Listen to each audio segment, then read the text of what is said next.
Laura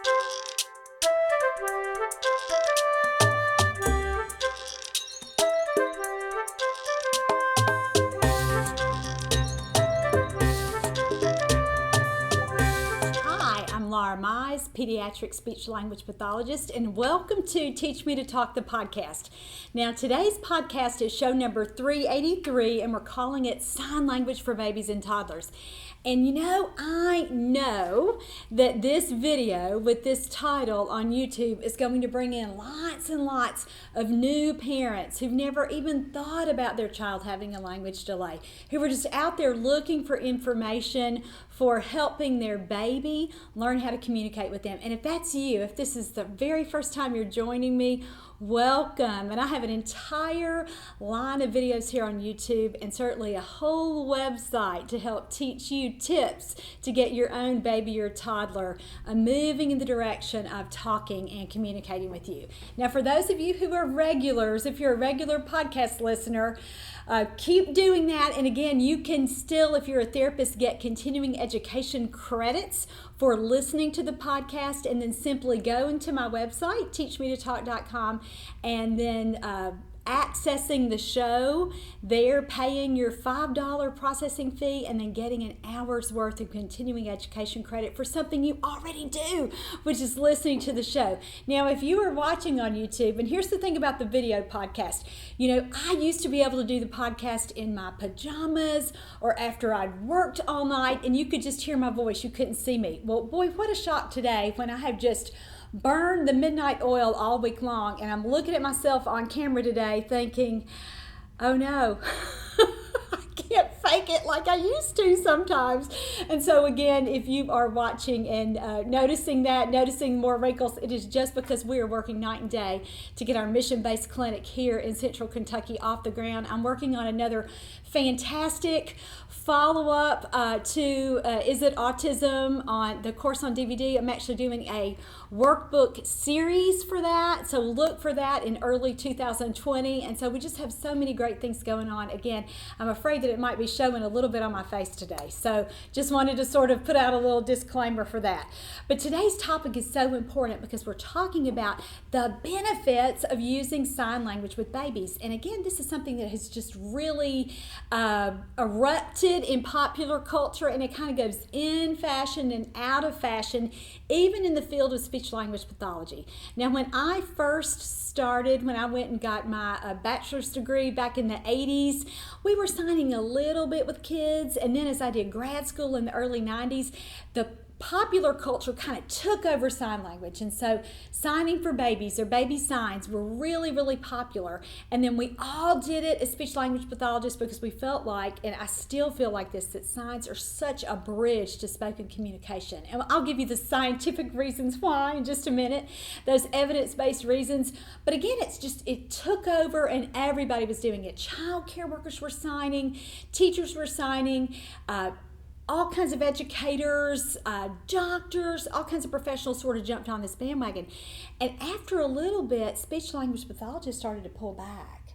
And that was really interesting to me because as a practitioner, as someone who was on the floor with kids all day, every day, I saw the benefits of signing. And so when I started to read research, or not really research, but read articles, this blog post with therapists who were kind of pulling back a little bit, that was a surprise for me. And if that has been you, I hope that watching this course or listening to this course, I can give you some reasons why this is still a really great strategy for babies and toddlers, even those with typically developing language skills who just are right on the verge of talking, and then certainly for our late talking little friends who have language delays or speech disorders or whatever's going on with them that seems to be a barrier to preventing them from learning to communicate. So first of all, let's just start with 4 benefits for teaching babies and toddlers to use signs to communicate. And again, this isn't just limited to kids with delays. This would be all children. But for those of us who are early interventionists, these would be therapists or professionals who primarily work with children in that birth to 3, or if you want to be like me and cheat a little bit and go maybe to 4, what is the biggest benefit there? And for most of the children on our caseload, signing is the fastest and the easiest way to reduce frustration. And that would be frustration on the part of the child in that he knows he has something to say. He knows he has a message to convey. But for whatever reason, his little mouth and his little system is just not developmentally ready to talk yet. And so with signs, we are giving him another way to communicate and another avenue. And again, for lots of children, getting signs going is pretty easy. It's pretty quick. And so not only do we reduce that child's frustration, but also the parents' frustration, because they have this little person who they have just been dying to know what they're thinking for a year or two now, or maybe even older. And again, when those words aren't coming, it is so just heartbreaking for so many parents who are just waiting and waiting and waiting. And we can get in there as therapists and start to teach some signs in that very first meeting with a family. And what happens then? Parents for the first time feel hope. They feel excited. They feel like, yes, my child can do this. Yes, there's a way. He's not talking yet, but I know that there's a way out of this, and I can see some success today, and I feel good about him today, and I feel great about my ability as his mom or his dad to be able to share this communication gift that we all have. I can start to see some things and hear some things from him that I haven't been able to see before, because he can finally tell me some things on his own, and I'm just not having to interpret that. So again, the first benefit of signing is that we can reduce frustration, not only for the child, but also for a child's family, because we're giving them a way to begin to communicate. Second benefit for using sign language, and again, this is a little more therapy driven, but it builds joint attention. Now, what is joint attention? Joint attention is the ability to share an experience. It means that you and the child are both paying attention to the same thing. I read an article years and years ago from someone at Vanderbilt University, and I wish that I had the complete reference, but it talked about a triad of attention is what's required for joint attention. That means the kid, the adult, and something that you both are sharing or paying attention to. So if I had a child here and he wanted my Yeti, that is what would be the kind of the object of our joint attention.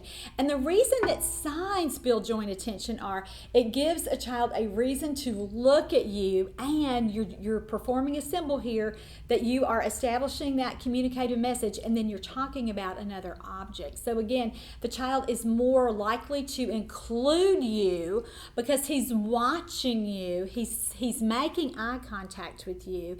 Again, he's keeping you in his focus and in his field of vision, and that does build joint attention. And for so many of our little late talking friends, joint attention is a real deficit that parents don't even realize yet.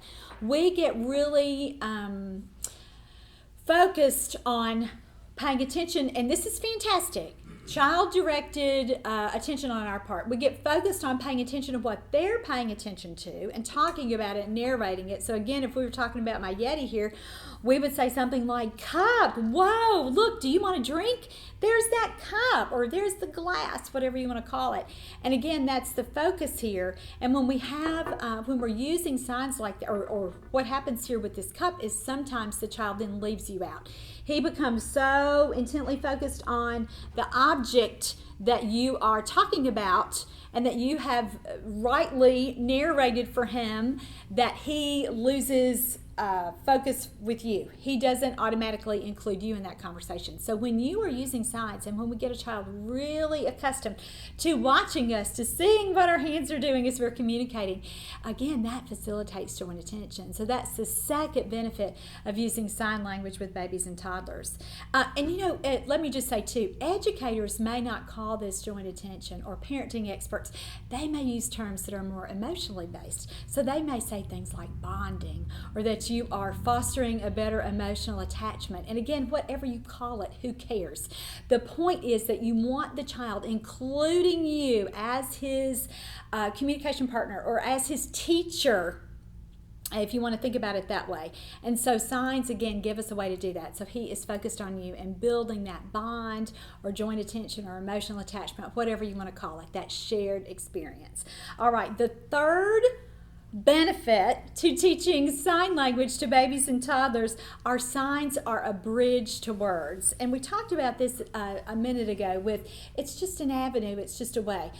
Some children really need an in-between step when they're learning how to communicate. And again, when those words are not coming in as we would expect between 15, 16 months, when we haven't started to hear those first words, we know that those kids really do need, again, a bridge, a way to get them there. The therapy reason that we can say that signs are a bridge to words are that gestures always precede or come before spoken words. And again, that's your evidence-based practice here, in that gestures come first. And signs are certainly an extension of gestures. So when I say gestures, if you're a parent watching this and that's a new term for you, these are just all the nonverbal ways that we communicate. As you've probably noticed by now, I talk a lot with my hands. I can hardly keep my hands in my lap, or I can hardly not use them. And we all do that. We point to things that we want. We point to things that we want other people to take notice of. That's what we were referring to with joint attention. We shake our heads yes and no. We give a little woohoo. We're kind of a fist bump in the air there when we're excited. And all of us use gestures like thumbs up, all day long. And so signs, again, are a natural extension of that nonverbal communication that all of us use. And so especially for we speech language pathologists, we know that research tells us that a child's ability to gesture and even imitate motor actions at 18 months is the biggest and best predictor of how his language will be at 36 months. So when we have children who are having a little bit of difficulty getting that communicative cycle, or that whole process going, we have to jumpstart that. And so we have to get in there and get those gestures going. We're going to talk a little bit more about gestures in a few minutes, but I do want you to know that that is just one of the biggest evidence-based reasons, or research-supported reasons, that we can use sign language.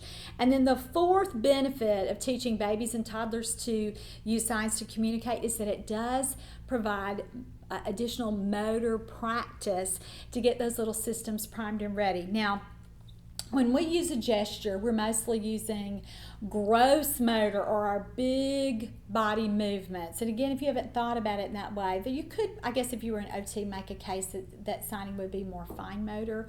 But really, gross motor means that you're going to use your big muscles like your arms and your legs. And you're certainly doing that when you're using signs. Speech is really an extension of that. Speech is really a fine motor skill. Now, we all think about it in the developmental domain of communication, and that's fine. But unless motorically your body is working as it's intended to work, speech is going to be difficult for you.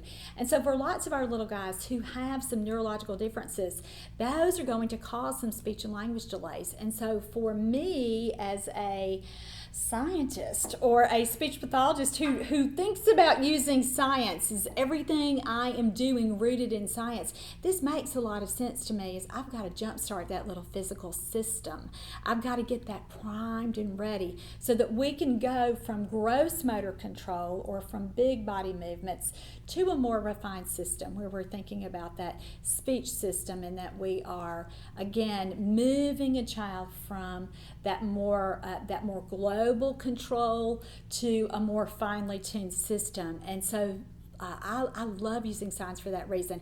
Our little guys who will eventually be diagnosed with motor planning issues, with apraxia, or certainly our little friends with obvious muscle tone differences, our little friends who have lower muscle tone, who have maybe Down syndrome or cerebral palsy, or even with our friends who have some muscle rigidity or higher muscle tone, again with cerebral palsy. Those kinds of, or any kind of neurological or medical diagnosis that's really caused that to be different.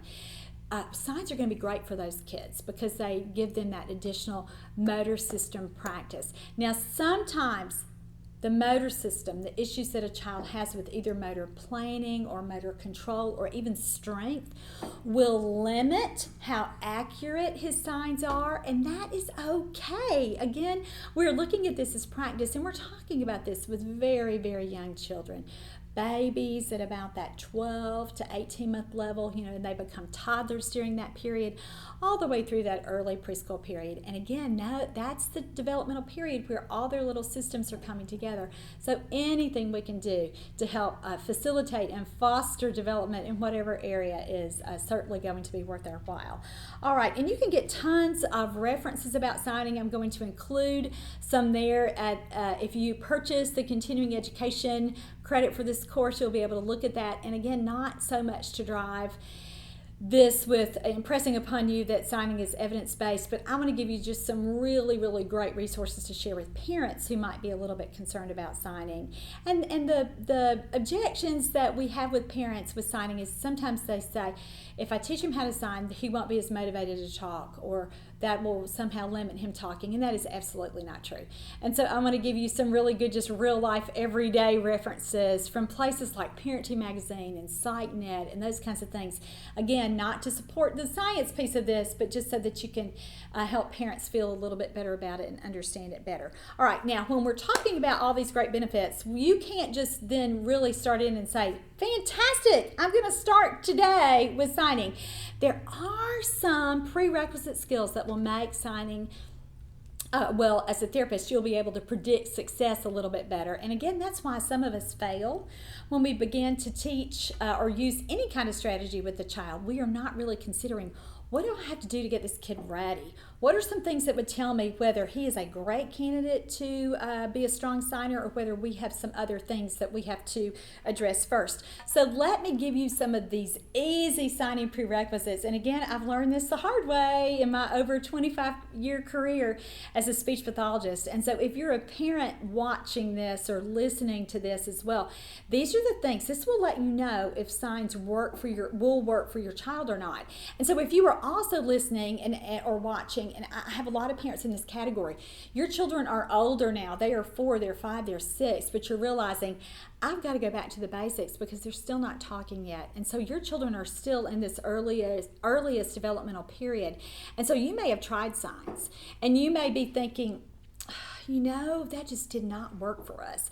Let me give you some reasons why that may not have worked. And again, these are all prerequisites too. So now you'll know what the problem is, and you'll know what you can address and what what you can do to help signing be a successful strategy for your child. Or as a therapist, you can certainly use this information to tweak your treatment plans, or to talk with parents and say, I know why that didn't work for us. I know we tried signs a few months ago and we felt like we should just move on to something else, but let's go back and visit that, and here's why, and here's what we're going to do different this time. So let me give you these 5 prerequisites that a child has to acquire before we know he's going to have lots of success with sign language. First of all, he has to be socially connected. So what does that mean? That means he's making eye contact with you, he's staying with you, we've already talked about joint attention, he's able to share an experience with you. And why is the social connection important before we can begin to teach signs? Because what does it matter if you are sitting over here signing and you're doing candy, and that's the sign for candy, your index finger on your cheek here, that you were signing candy or treat or whatever you call it, and your child is over doing his own thing. Does he even get that you've done the sign? Absolutely not. He's paying attention to something else. So you have to have children socially connected enough with you so that they are engaged with you and interacting with you and watching you and wanting to include you with that.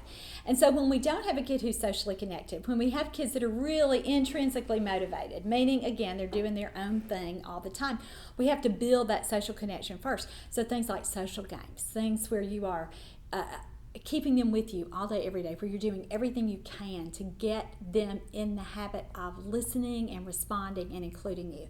So that's the first thing. Kids have to be socially connected. The second prerequisite for signing is children have to start to understand what some words mean. So we're looking at the very beginning of receptive language or language comprehension development. This really, again, isn't that a child needs to be following tons of different commands before we say that he's going to be a good signer. That's not what I mean, but I do mean that he should be doing very basic things like understanding a give me command, or when you start to say, I think I heard the door, I think Dada's home, Do you think Dad's home? Let's go find Daddy. So that he's listening to you and he's understanding that you want him to do something and that your words mean something, and he can connect what you were saying with things going on around him. So that has to be coming in too. So when we have children, again, who are not really listening to language and who are still checked out and doing their own thing, that's not only a problem socially here, but it's a problem with receptive language, because we want them understanding. Kids have to understand words before they can use those words to talk. So we want that receptive language piece moving along. And how do we know? He starts to follow some little directions, like we said when we have our hands out and we say, give me your cup. He starts to do that. Or when we say, do you want up? And he pops his little arms up because he knows that we're going to pick him up then.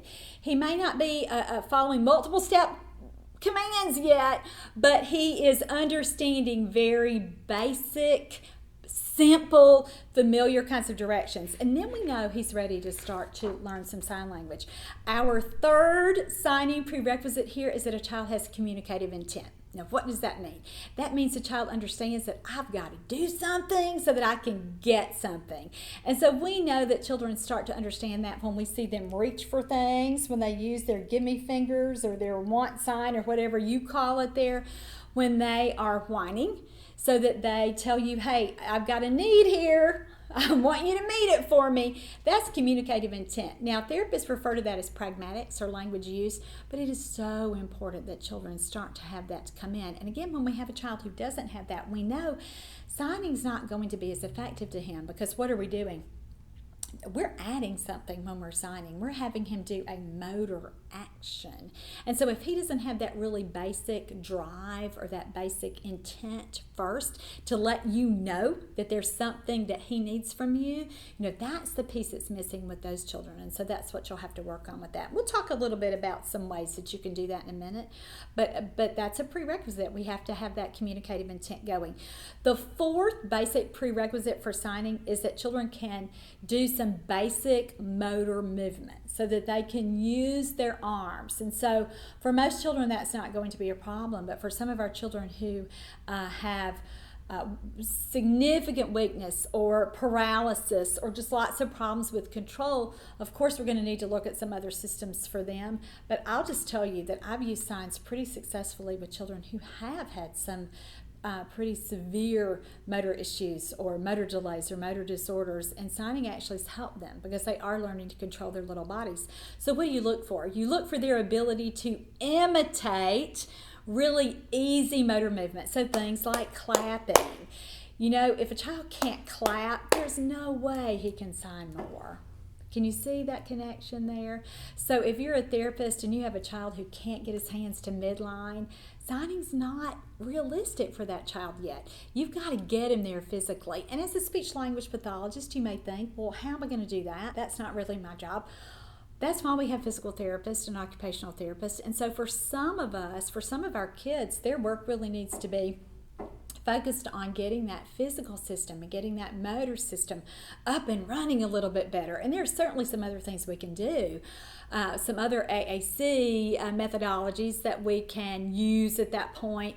But one of the things that I really want to impress upon you in this course is thinking about, why would this strategy work or not work for this child? And so when we have a kid that can't get to midline, again, signs just aren't going to be appropriate for that child. Other kinds of easy motor actions. What are some other things that a child can imitate? Even something like hands up when you are doing yay, or something like a little song, like if you're happy and you know it, boy, you can just rule out right away whether a child is going to be able to imitate some simple motor movement. So as a parent, that might be something you can try today with your child to see, is he ready to learn some signs? And so teach him a little song like, if you're happy and you know it, clap your hands, or stomp your foot, or shake your arms. Get some of that early motor imitation going, because I tell you, if a kid can't do these kinds of really, really easy things, there's no way he can learn more complicated things like signs. And so that should be something that you should be saying to parents. If you are an SLP or an early interventionist and you're thinking about using signs, you might say, we've got to get some of this motor imitation going first, because I think that signs would be a good strategy for him. But if we can't get this going first, we know it's going to be a while later. And again, if you're a parent that you've been thinking signs didn't work for me before, you may be having kind of an aha light bulb moment right now, because you're thinking, well, he doesn't ever wave bye-bye, or I've been trying to get him to point for months and I cannot get that going. That's the reason he's not a good signer, and that's why sign language didn't work for him before. And so you have to back up and work on these easier, earlier skills and get this motor imitation piece going first. All right, the fifth prerequisite for signing is that children are becoming symbolic. That means that they have learned that I can use a body movement or emotion with my little body. I can do something, and my mom knows that I want this, or she knows that I mean this. And that's what like waving bye-bye is. When we wave bye, we are saying what? We're saying, see you later. I'm out of here. Either you are leaving or I'm leaving. But that's the symbol. That waving represents one of us is leaving here and I will see you later. And so we have to have some evidence that children are cognitively assigning that sort of meaning. And so things like we talked about with gestures, shaking your head yes or no. When a child really starts to learn that he can put his hands out to refuse or shake his head no, that you know what that means. And again, that's a prerequisite, because it lets us know he knows I can do something here and it means something to you. You will interpret that message from me. So those are the 5 prerequisites for signing. And this really, again, predicts success. We'll know if a child is going to be able to sign or not, whether this would work for him based on those 5 areas. And those are things that therapists should really be explaining to parents. And especially if you're a therapist, I sort of made a career my first 10 years or so in early intervention being the replacement therapist, where they would have someone else and it wasn't really working out for them. And I took a lot of kids that had seen other therapists, hard kids. And one of the things that I always liked doing with parents is sort of looking at what they had already tried and then deciding why something worked or didn't work. And that really empowers parents. You're not slamming another therapist or another professional for what they did or didn't do. You're just simply ruling out what has worked, why it worked, or why it didn't work. And so that was certainly something I did a lot. And so that's where I really learned these really things that seem so basic, but they're things that you don't really learn in grad school, or that you don't really think about and connect like you should have, or certainly I didn't learn that back in the 80s and 90s when I went to school. And so again, this is just a process, and you're able to explain that to parents a little bit better. And if you're a therapist, you do want to find these explanations, and you do want to help parents understand about their children and their lack of improvement or lack of progress, especially when they're really getting negative about speech therapy and they're starting to feel like they're losing hope. They're feeling like this might not work for my child. So you want to talk with them about why something's not working and give them some of those reasons. All right, so we've sort of gotten a little bit negative here. Let's talk about, let's say we have a kid who is socially connected, and we have a kid who is using some gestures and understanding what words mean, and we have a kid who is using communicative intent, and he is able to imitate those basic motor movements. What do? We introduce some signs. And so one other piece of advice that I want to get to before I show you the signs that I use and that we talk about those is what can we do to really, the number one thing that we can do to make signing successful is to pick the biggest motivator that we can find. Now, what do I mean by motivator? I mean, what will a kid work for? What's his currency? What will he do something for so that he can get what he wants? And for kids, it's different things. Sometimes it's a toy. Sometimes it's something like bubbles or a balloon or a car that he loves or a piece to a toy that he really, really needs. And so he's so motivated because he loves that toy and he loves that activity. And so you've given him, you're withholding what he wants. until he signs that for you so that he can get that from you. And so again, this motivator piece is really, really big. Some kids don't really care about toys at all. They're more driven by, say, food. I always have a snack bag with me when I am working with toddlers, because food, frankly, is motivating for nearly everybody. Now, we'll have our picky eaters who don't really get turned on too much by goldfish and chocolate chip cookies and all the other kinds of things I have in here. But guys, for most kids, this really does work. And so if you're a therapist who's really shied away from using food, I want you to reconsider that position. Get yourself a snack bag. I didn't go through that, but again, I just have so many little treats in there, and I like to put them in those boxes that children can't really open without me. And again, that is motivating because I need to be a part of this equation so that they can get the snack that they want. So for some kids, it's junk food, and the kids who don't care about that, who don't care about toys, find what they like. For lots of those kids, it's really movement. So a movement game. So that means you might be doing something like throwing them up in the air, or letting them jump on the bed, or bouncing them on a trampoline, or letting them go down the slide. And so again, you're stopping it. You're prohibiting their movement until you see that sign. And it is better when you can do something that it's not so limiting, some kind of action that they need you for. So like throwing them in the air, or spinning them around in a chair really, really fast that they couldn't do by themselves. Some kind of little movement there. So those are the primary things that I use as motivators: toys, food, or some kind of movement game. All right, so how do we introduce signs? What do we do that we can make it more likely that a child will learn to use this sign on his or her own? And this little cueing strategy, this tagline, I use it all the time. I came up with it when when we were producing our DVD, Teach Me to Listen and Obey 1 and 2, and I started thinking, what do I really say to parents? Is there some kind of way that I really say this so parents get it? And it just has stuck since 2008, and I want to share it with you. And it's in nearly every therapy manual I write and every course that I teach. But it's tell him, show him, help him. Tell him means that you're giving him verbal cues. So we're going to give him some verbal cues with how to sign. We'll tell him how to do it. Show him means that we're going to model the sign so that he can watch us and he can see visually what he should be doing. And then lastly, helping. We're going to give him some physical assistance to perform that little sign. And so we cue in that order too. Tell him, show him, help him. And why is that? Because we want to go from the least amount of assistance to the most amount of assistance. So we don't start at just the heaviest level of cueing here with physical cues. We go back and we see, I want to provide just enough assistance for this child to be able to perform this skill as independently as possible. So tell him, show him, help him.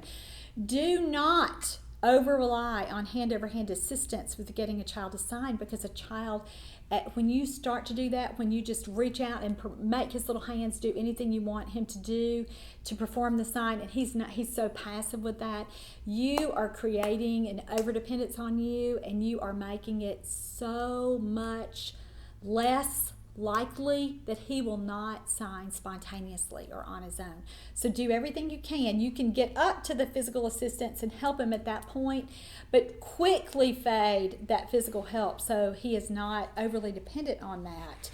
So we want the child to become super independent so that he is signing on his own. So again, think about that tell him, show him, help him, and we do it in that order.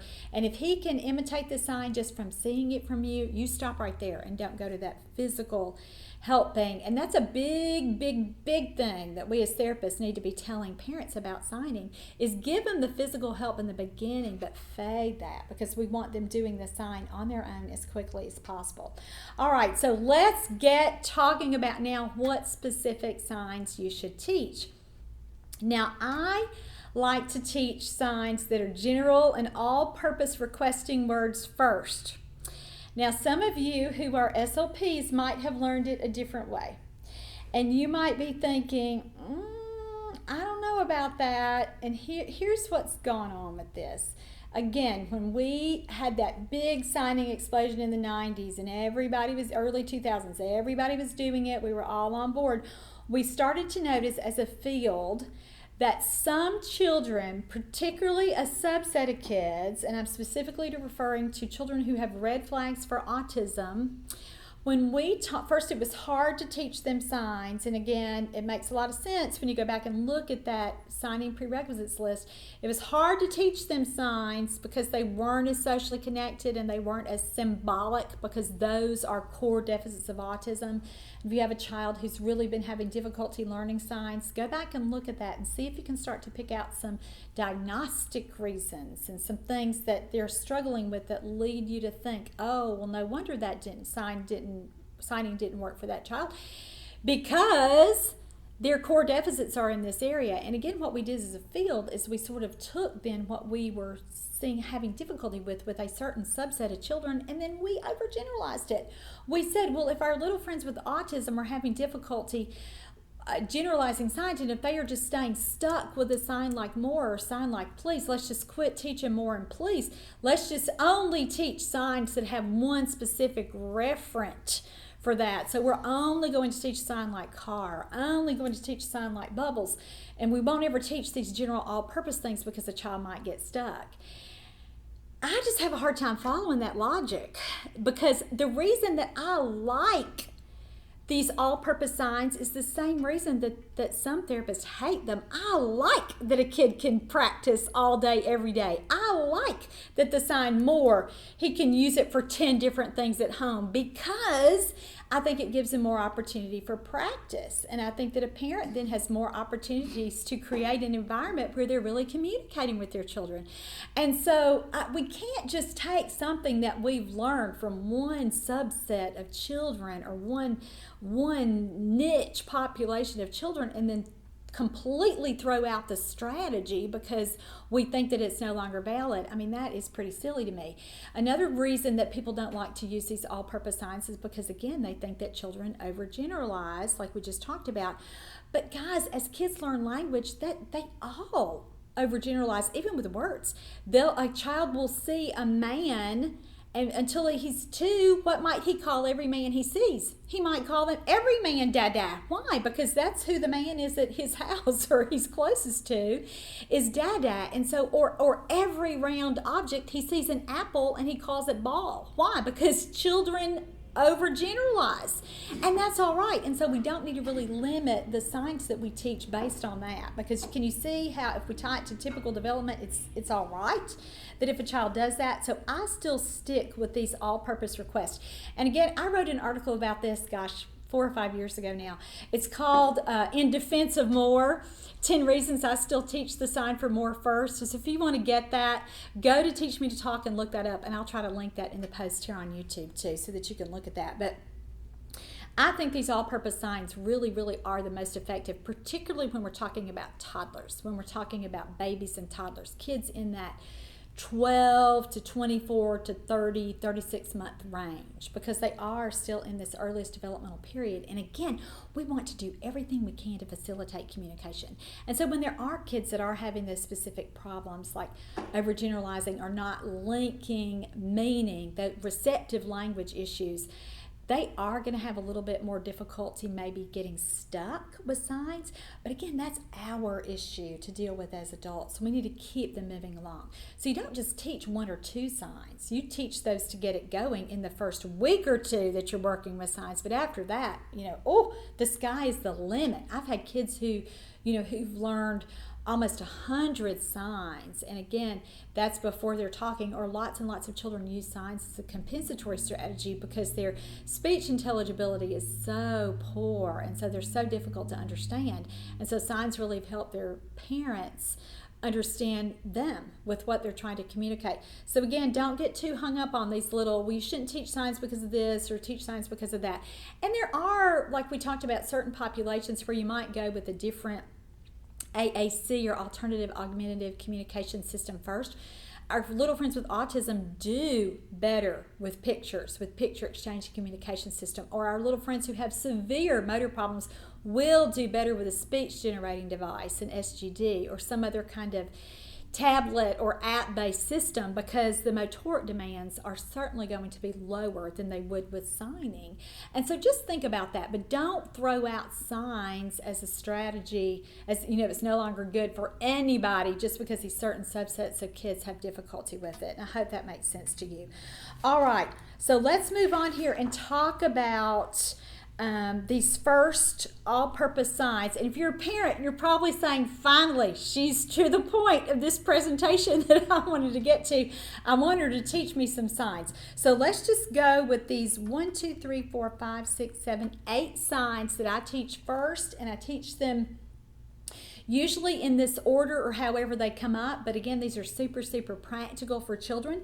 And guys, they're all requesting words, because why? We're working on that communicative intent piece. I have to what? Do something to get something. So more is the first sign that I teach everybody. And it's pretty easy. If a kid can clap, he can do more. And actually, lots of children do clap for more, and that's okay, because this is just a bridge. This is just a temporary system. And so it's all right if they make these modifications and their own little adjustments. It's fine if they are not accurate completely. And we're not going for perfection here. We're just going for what? We're going for communication. So if you as a mom or dad or therapist understand what they mean, that's the child's sign. So go with it from there. So more is a great one. And again, I picked those 3 things that we already talked about, the most powerful motivators for toddlers. What were they? Food, a toy, or a movement game. So pick one of those things that you think the child will like. If we were using food here, I would have my little snack bag. Let's just get it out and just do it.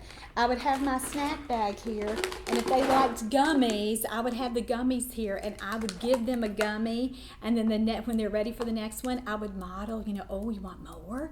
Tell me more. Tell me more. And what am I doing here? I'm telling and I'm showing. He's got to have that visual model to see if he'll imitate that to get it. And so you use your little 3 to 5 time cue here. You show him and tell him 3 to 5 times. And then if he doesn't sign at that point, reach in and do some physical assistance and help him. So put his little fingers together there for more. And as soon as a kid, a toddler who's never done this before, as soon as his fingers touch, woohoo, the party starts. Give him the treat that he signed for. Make a big deal about it so he understands. He makes that connection that what I did made mom give me that treat. And therapists, this is exactly how you need to teach this to parents. And you don't need to just do signs when you're with them and then again hope that parents practice. You have them down there with you so that you were saying, hey, this is why we're doing this. This is this, and you walk through it just like we did today. You talk about the 4 benefits of signing and the 5 prerequisites, and you say, your child has met all of these and now he's ready. This is what we're going to do. And this is the first sign we're teaching him. This is a sign for more. And we want him to use it for lots of different things because I want to give him just as many opportunities as he can to link this meaning. I've got to do something to get something, and that means he's developing communicative intent. So can you see as a therapist how this whole 40 minutes that we've had so far has really helped you, or should be helping you, script how you teach signs to parents. And so again, that's what you should be saying. Those are the things you should be saying when you're teaching signs to not only your little clients, but their families. So that's the first sign I teach is more. The second sign I teach is eat. And again, so functional. Kids can practice this sign all day, every day. I like it because it's pretty easy. Who cares how they do it? If anything near their mouth, we're going to count it as a sign for eat. And so talk with parents about that and how they can introduce that. The next sign I usually teach is either please or all done. And I like these 3 signs so much, more and eat and please, because they all look so different. And that's a problem that we have sometimes with a lot of our signs, is that we might be teaching signs that look so similar. So when you're a therapist, think about that and think about how accurate a child's motor system movement is going to be, and talk to parents about that too. Now parents will Google their own signs, and that is fantastic. I mean, we want parents driving this process, but sometimes they'll try to teach signs that are too close together. So you'll have to talk about how at the beginning you want a lot of differentiation, because you want the child to know that these are very specific actions that I do that get me whatever it is. And you want them really making the connection too with the word that you're saying, with the sign that they're using. We'll talk about a problem called scrolling at the end, but that's where a kid just starts to do all of his signs in a row, just like, what do I do? I've got to do something here. We'll talk about how to prevent that and some things that you can do. But at the beginning, if you will be pretty focused about making sure that children understand what the word is that they're signing, the word that you are saying, that's really, really going to help. Really, really going to help. All right, so those were our first three. Let me quiz you. What's the sign for more? All right. What was the sign for please? You rub your chest like a request. What's the sign for eat? Yep, put it in your mouth. Very good. All right, another sign that I teach pretty quickly is all done. Now, therapists will do this different ways. They can do it like this or whatever. And again, it does not matter. I like all done up here because I feel like it, again, looks so different from other signs that they do. I've worked with a few families who've done American Sign Language or ASL, and so this is clapping for them. And so you'll just have to use your own judgment on that, whether you think that's appropriate to use. Some families, maybe who have other family members who are deaf, may not like some of this overlap, or that the sign for this toddler is this, but it means this to everybody else. You'll just have to sort of sort that out. But I like it for all done that way, and I think it's an easy one for kids to do. I also teach go, and the ASL way, go is like that. It's too hard for lots of our little friends. And so I teach it just with just rolling your hands and arms in a circle. And I almost always teach it in the context of ready, set, go. And I think it's a good one. A lot of kids do that motion for wheels on the bus, and so they sort of think about that little song. They sort of think about it for go anyway. So I think it's a great one to do. Another sign that I teach here is help. And I think that's a great sign for assistance. And again, kids can use it all day. They can use it when they're stuck, when a toy is stuck, when they need you to reach up high, when they can't get their shoe on, when their pacifier is landed under the car seat and they can't get it, when they need you to open something for them. Help is a fantastic sign. So I think about it like a hitchhiker, and then I'm holding my hand up for help. I've had kids sign it, again, all different ways, because that's kind of a hard one. A lot of kids will just put their hands together and lift their hands up. Some kids will just do, a fist up. That's all right. The point is you want to make it different than the other signs that they're doing. So think about that too. And you might hold off. Like if I had a kid who's doing a lot of signing like this for help, I would think about how I was going to introduce the sign for milk. Or maybe I wouldn't introduce the sign for milk at all. Maybe I would just go with drink, which is another one that I do here in this all-purpose requesting. And again, sometimes if you're introducing eat and drink too soon or too quickly, you'll get some mix-up, and that's okay. Don't get too stressed out about that. But the point is you want to make these signs look as different as you can from the very beginning. And so we talked about, another one that I do a lot is open. And some therapists sign, I have, and some families have a little guy that I'm working with right now that they sign open just with an open hand, which is fine. And don't get too caught up, like we've already said 5 or 6 times now, with accuracy, or that a child's sign looks like another sign to somebody else. You just need to know what it means. And if it's meaningful for you as his or her mom or dad and or therapist, child care worker, grandmother, whatever you happen to be, that's fine. You want that meaning assigned to that child. Now don't do something silly like, oh my goodness, I had years ago, I worked with one little guy, and he just did great. And then they had another baby, like, almost 10 years later. So I had not worked with this family in a long time. And so the mom, even before I got in there to do the evaluation, remembered, with our first child, we learned some signs. So I'm going to go ahead and start some signs, which was great. I love that she did this. She really took the initiative, and she was doing everything she could. But when I got there, she was saying, tell me more, tell me more, tell me more. And so she had misremembered. She hadn't used the sign, in 10 years, that she was signing more like please. And those are such common signs that I did correct that and say, we better do more like this and please like this. So don't let it go that far with your individualistic signs or your choices there. But do give kids leeway. so that if they start to do something, or again, if they're signing help like this and you want to teach milk, you need to make it look different so that mom or dad can recognize it. Because we're talking about signing reduces frustration, and nothing would be more frustrating for a kid who can't say it than for him to sign one thing and always be given something else. So make sure that you sort those things out. Let's talk about the next class of signs, and you'll just have to think about it with kids. And I sort of stick to what we talked about before: foods and toys and common activities. And you certainly can see from that first list of those 7 or 8 signs that we did, those will work for nearly everything. And so when a kid gets there, that's the point where I start to make some real distinctions here, and where I start to think, well, we need to be a little bit more specific with this signing vocabulary selection here, so that we can give him more specific things to sign.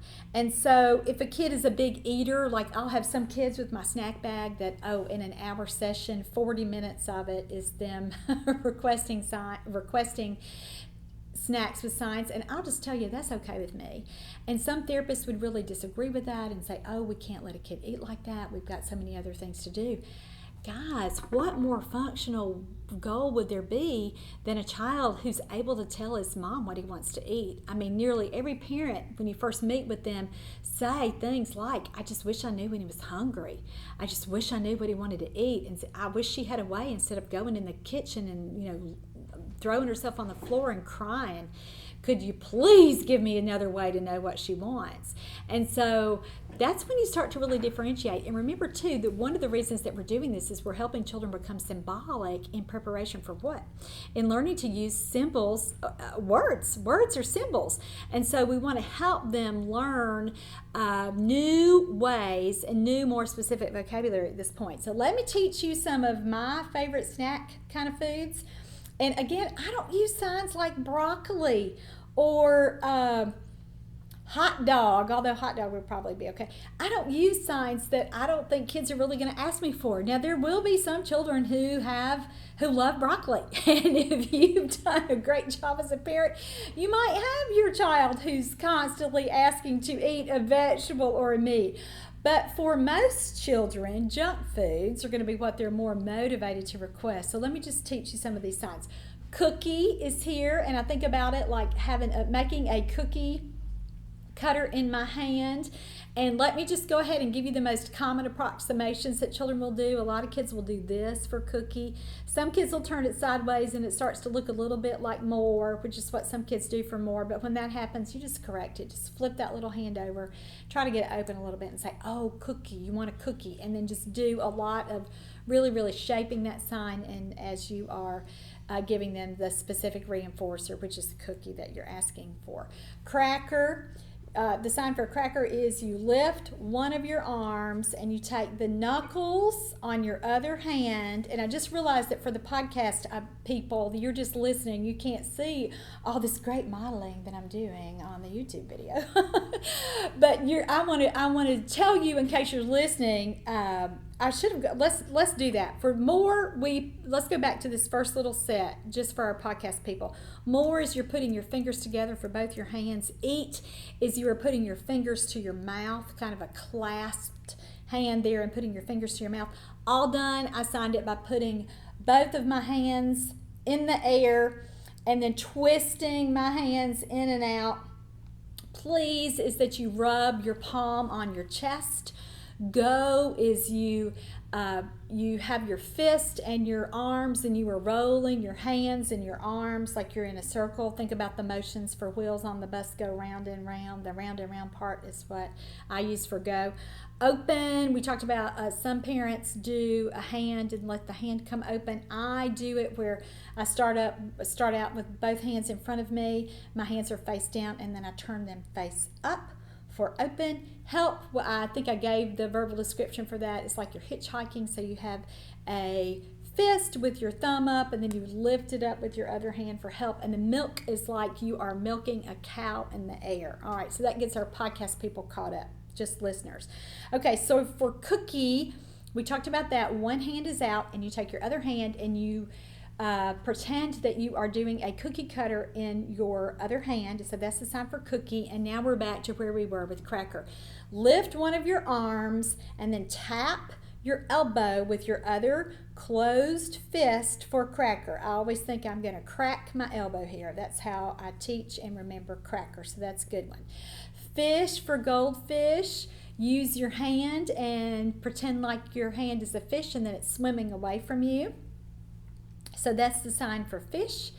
Candy is a popular one, and I use it for lots of different kinds of candy, for M&Ms, for gummies, for Skittles, for Smarties, for whatever little kind of candy. Guys, I didn't say this when we were talking about why food works so well. Beyond the fact that food is a fantastic motivator for all of us, I like these little junk food kinds of foods as my motivator here in this category because the pieces are small. I would never give a kid an entire bowl of cookies for him just signing cookie one time. Actually, I try to break even the little bitty Teddy Grahams or a tiny little cookie. I try to break it or use half of it so that he's got another reason to go fast with me and he gets more opportunities for practice. If I had a full-size cookie, goodness, I would have a kid sign cookie or more, or whatever we're using, 10 different times. I would never give him the whole cookie. And again, you want these fast episodes and fast turns for him practicing because that really, really integrates his ability to use that sign. He's really, really learning what that motor movement is, and he's getting reinforced. And it doesn't take, 15 minutes for him to chew and eat a whole bowl of cookies. You want this moving along so that you give him lots and lots and lots of opportunities for practice. He's going to do better if he can sign something 13 times versus 2 times. There's a lot more practice and repetition involved in that. So be sure that if you're using foods, you're using these little bitty pieces and little bitty pieces of food so that you can, again, get more practice in there. Other kinds of meal drinks. We talked about drink here, which for you podcast listeners, I'm just closing my hand in a fist and lifting it to my mouth like it's a cup.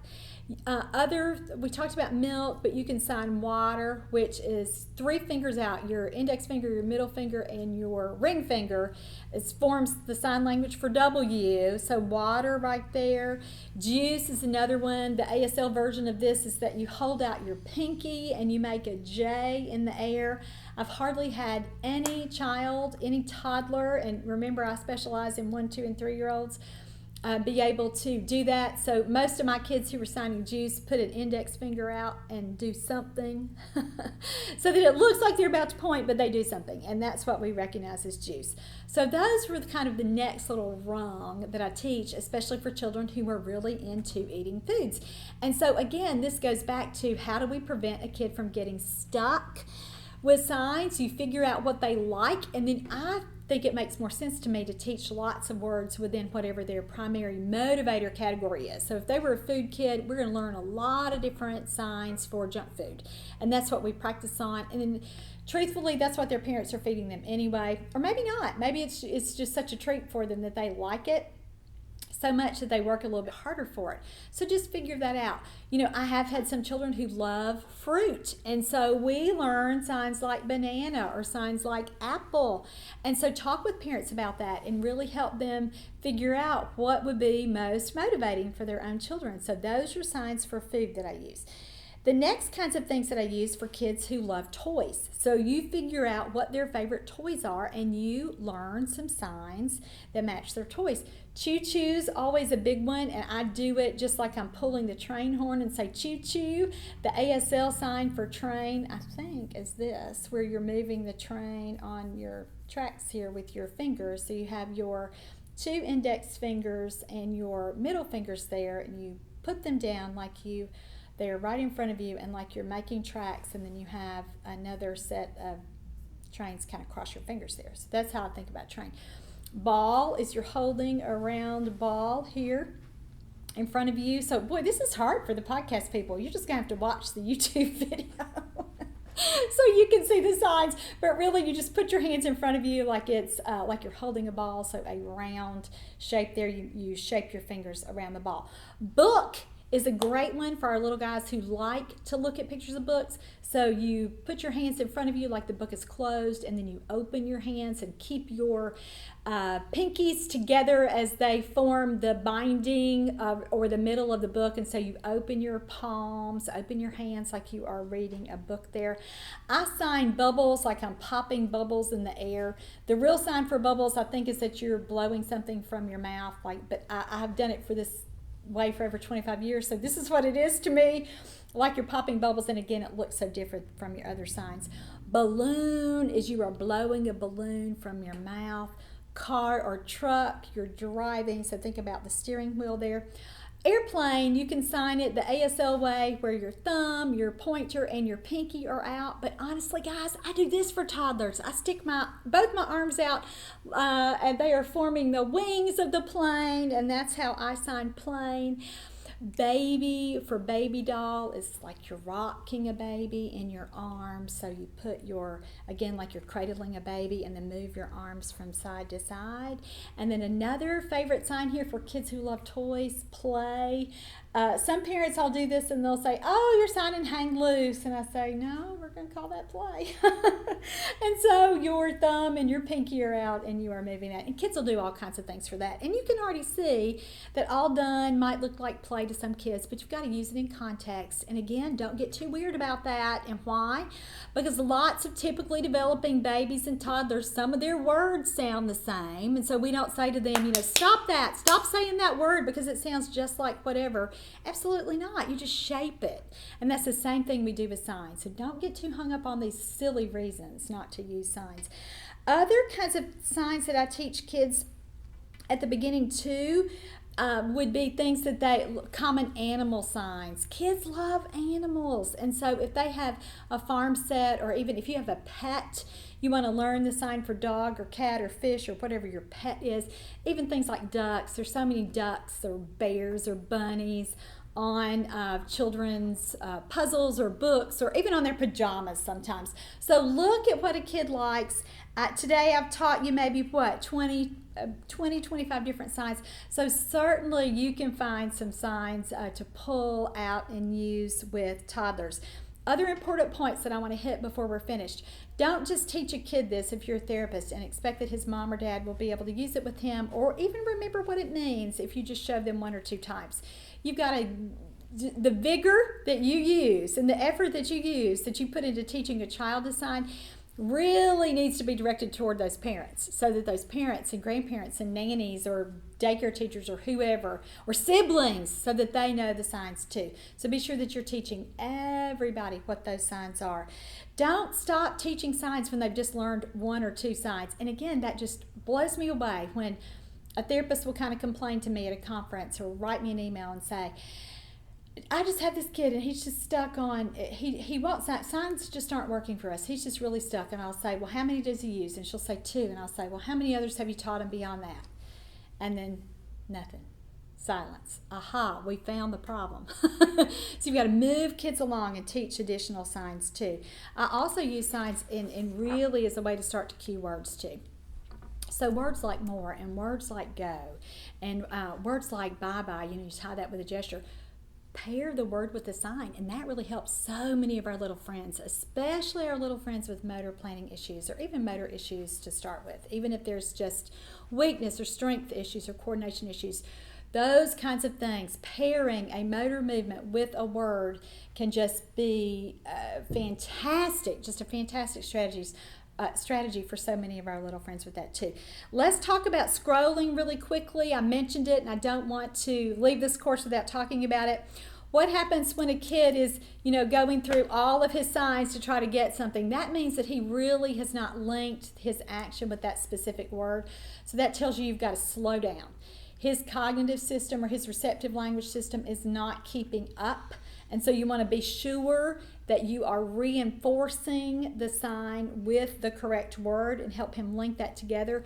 I don't ever let a kid just run through signs. I put his little hands down and say, no, we're going to start over.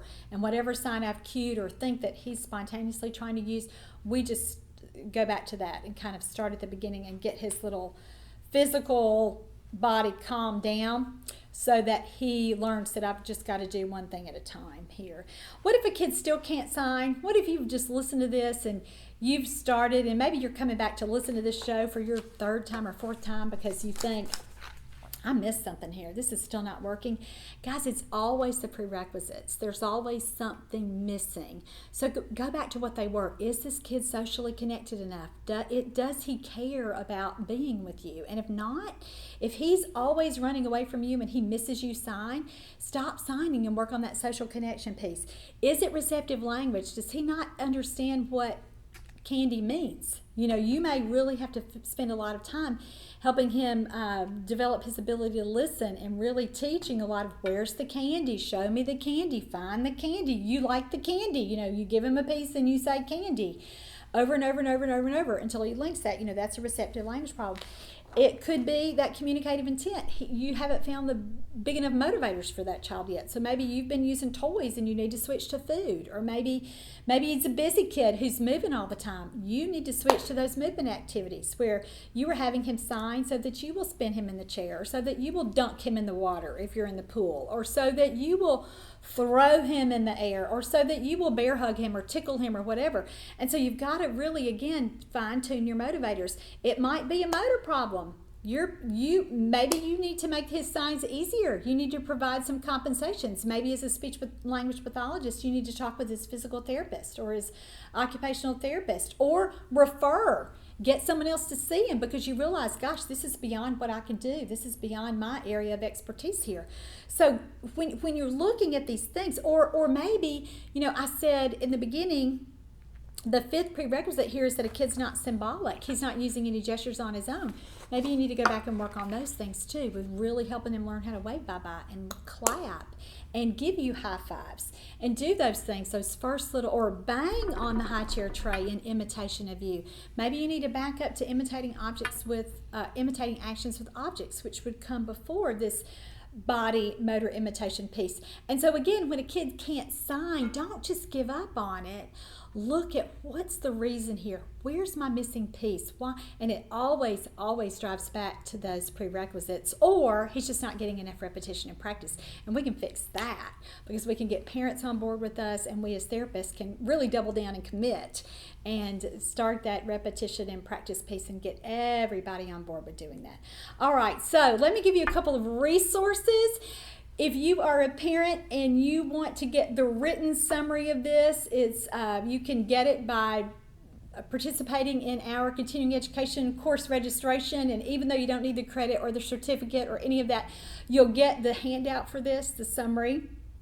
So with these list of signs, and again, the prerequisites, if you're a therapist, you should be committing that to memory so that you can explain to parents why that's not working. If you want something a little more detailed, I have 2 great books for you. I've written a whole line of therapy manuals that are designed for not only therapists or professionals, but for parents. And I have parents who tell me all the time, this changed things for me and my child. This really helped me at home know what I was supposed to do with my child to help him. So this book, Teach Me to Talk, the therapy manual, really is a comprehensive guide for working with any child with receptive language issues, meaning that they aren't always following commands yet, they're not always making those connections, or expressive language. And there's a fantastic section on signs and then what you do beyond signs, how you get those signs as spoken words. So that's Teach Me to Talk, the therapy manual. And if your child just has expressive language issues, meaning that he's just a late talker, he's connected to you, he follows directions, there aren't any issues with that, you're just having a hard time getting this talking piece going, get this book. It's called Building Verbal Imitation Skills in Toddlers, and it's a manual that walks you through how to teach imitation. If you have kids who aren't copying and aren't repeating what you're doing, imitation is just a foundational skill for helping them learn how to talk. So take advantage of these resources, and all of my things are sold exclusively at my website, teachmetotalk.com, and you can get the link right there if you're watching on YouTube, but if you are listening by podcast, it's teachmetotalk.com. All right, that's all for today. I'm Laura Mize, pediatric speech language pathologist, and thank you so much for joining me for this episode of the podcast.